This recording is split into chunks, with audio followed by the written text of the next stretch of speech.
Hey everybody, it's Lynette, coming to you with an update. Today is Thursday, February 6th, and I got back about a couple hours ago from seeing my oncologist. I'm going to take us back to November 5th. For some of you who are fairly new to the channel, I'm just going to go as far back as the 5th. On the 5th, I had received the results of my tumor marker tests, and it was down, my tumor markers were down to 17. So at that point, I had decided to stop chemotherapy because I wanted to find out if the fenbendazole would be able to kill the cancer on its own without the chemotherapy. On December 23rd, I opted to take another tumor marker test, and it was up to 236. And I thought, well, maybe it's, the tumor die-off. Then on January 6th, it was up to 884. So my oncologist called me in and asked me to do a CT scan because he wanted to find out what was going on. And we usually wait 3 months, but because it was rising again, he wanted to get a look at what was going on in my body. So the CT scan showed that the 2 remaining tumors that I had left had grown 1.1 centimeter. So the cancer was starting to grow again.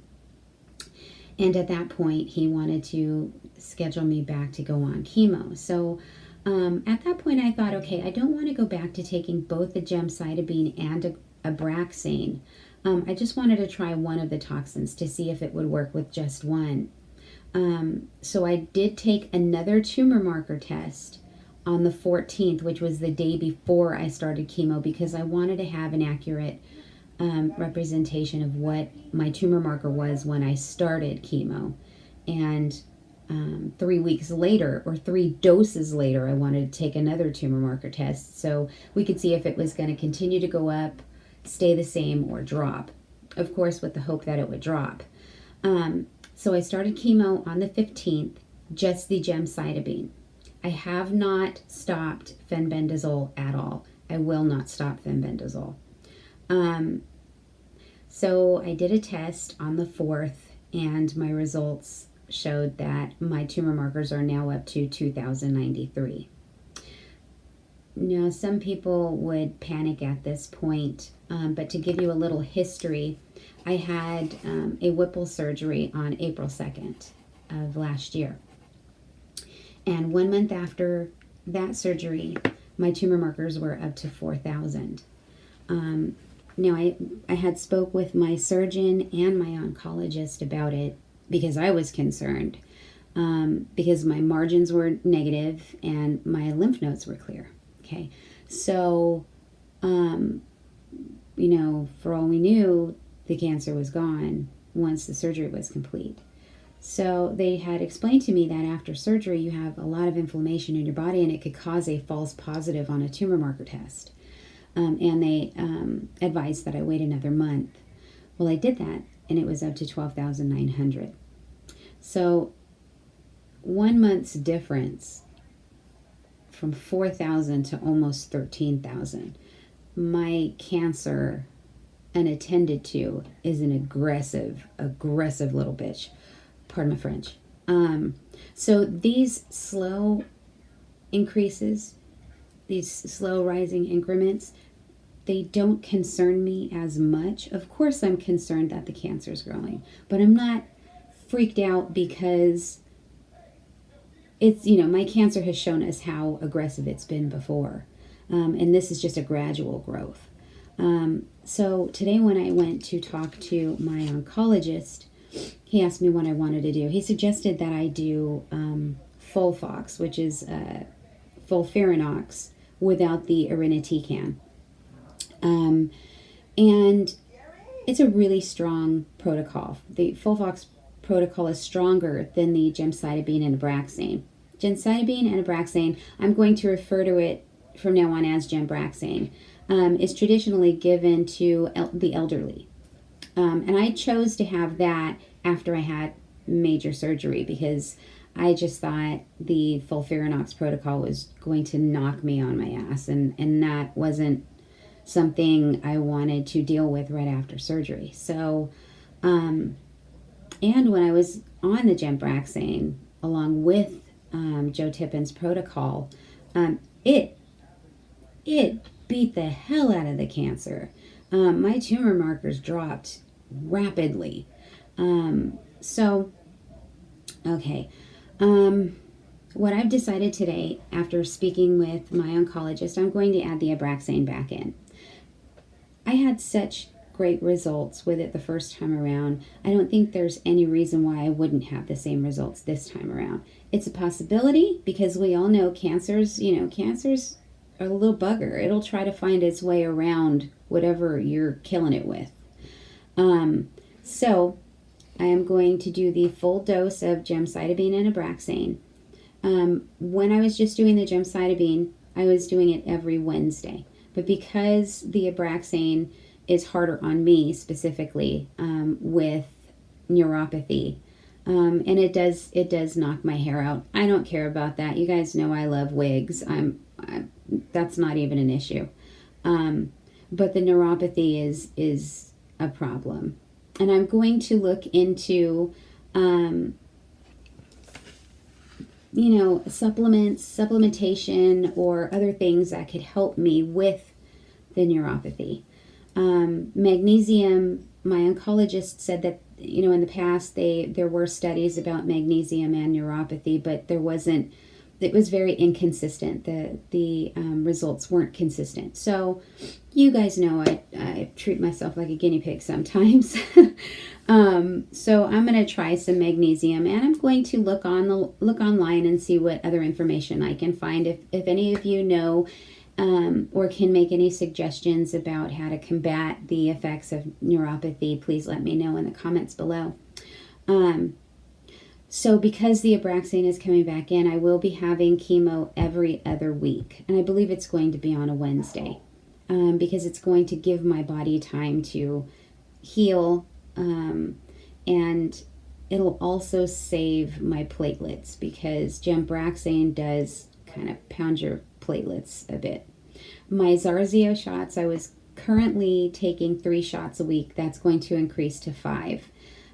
That causes bone pain, but when I take Claritin, it actually, I don't have the bone pain for the most part. Every now and then I do, but Claritin does relieve that bone pain when you're on Zarzio.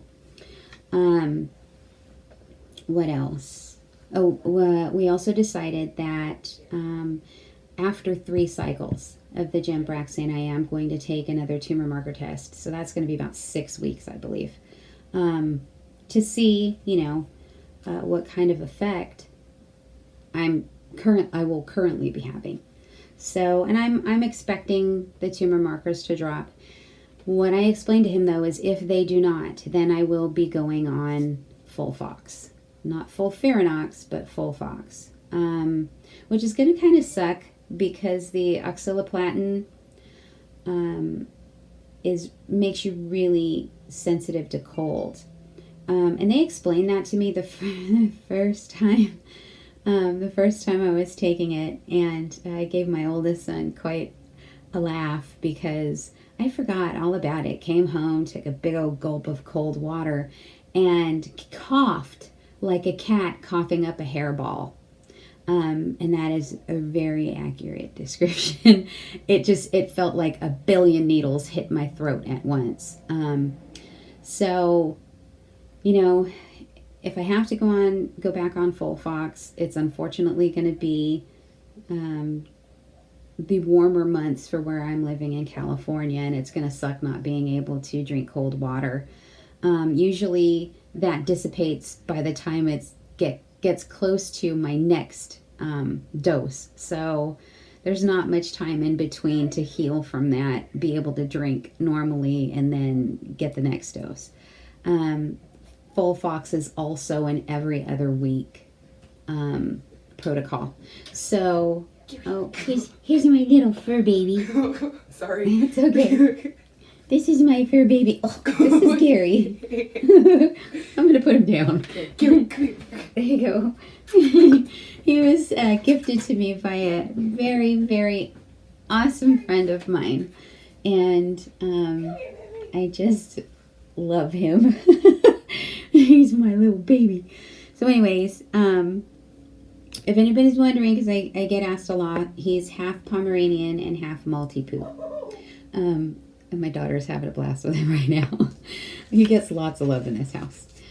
So yeah, that's what's going on. I have started taking the B17. I started day before yesterday. I'm taking one a day.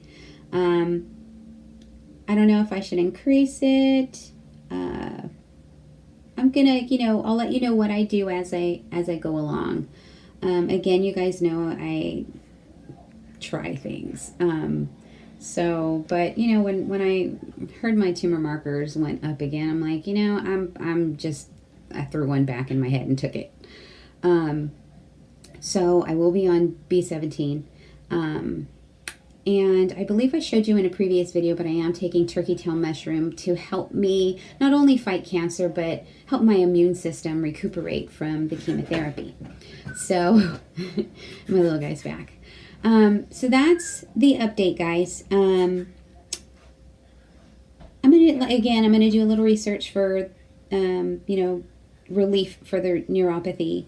And my next video, most likely I will come back and give you whatever information I find. Thank you all so much for subscribing and checking in with me often. As well as, I can't believe it, we're at 714 subscribers. So that's just wild. I probably, once I hit the 1,000 subscribers, I'm probably going to start monetizing the videos. I've always been transparent about things on this channel.